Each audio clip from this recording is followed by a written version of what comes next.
സർക്കാരാണ് മതപരിവർത്തന നിയമം പാസാക്കിയിരിക്കുന്നത്. മഹാരാഷ്ട്രയും 11ാമതായി അതിലേക്കുള്ള ചുവടുവെപ്പിലാണ്.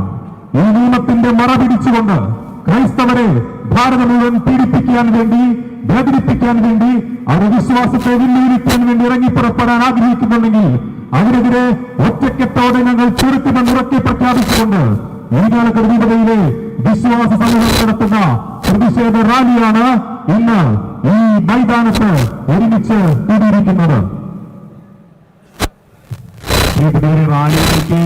ഈ റാലിയിൽ ഇനിയും ആളുകൾ, വിശ്വാസികൾ വരുന്നവർ മുൻവശത്തേക്ക് 2 സൈഡുകളിലേക്കായി വരണമെന്ന് വിനീതമായിട്ട് അഭ്യർത്ഥിക്കുകയാണ്. ഇവിടെ കുറേയേറെ സ്ഥലങ്ങളുണ്ട്.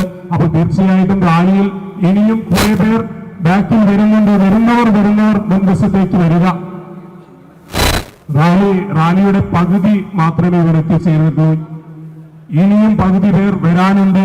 അപ്പോൾ തീർച്ചയായിട്ടും വന്നിരിക്കുന്നവർ പടിഞ്ഞാറ് ഭാഗത്തേക്ക്, സ്റ്റേജിന്റെ പടിഞ്ഞാറ് വശത്തേക്ക് വന്ന് ഈ ഗ്രൗണ്ടിലേക്ക് തന്നെ കടന്ന് വരണമെന്ന് വിനീതമായിട്ട് അഭ്യർത്ഥിക്കുകയാണ്. ഇനിയും കുറേയേറെ പേര് നമ്മുടെ പല ഇടവകളിൽ നിന്നും വന്നിട്ടുള്ളവര് എത്തിയിരിക്കുകയാണ്. ഇനിയും എത്തിച്ചേരണം. അതുകൊണ്ട് തന്നെ എല്ലാവരും ഈ ഗ്രൗണ്ടിനുള്ളിലേക്ക് കടക്കണം. പടിഞ്ഞാറ് ഭാഗത്ത് ഇനിയും സ്ഥലമുണ്ട് എന്ന് വിനീതമായിട്ട് അഭ്യർത്ഥിക്കുകയാണ്. ആരുടെയും ആനുകൂല്യമല്ല എന്നുറക്കെ പ്രഖ്യാപിച്ചുകൊണ്ട് അത് ഭരണഘടന നിങ്ങൾക്ക് നൽകുന്ന അവകാശമാണ് ഉറക്കെ പ്രഖ്യാപിച്ചിട്ടുണ്ട്.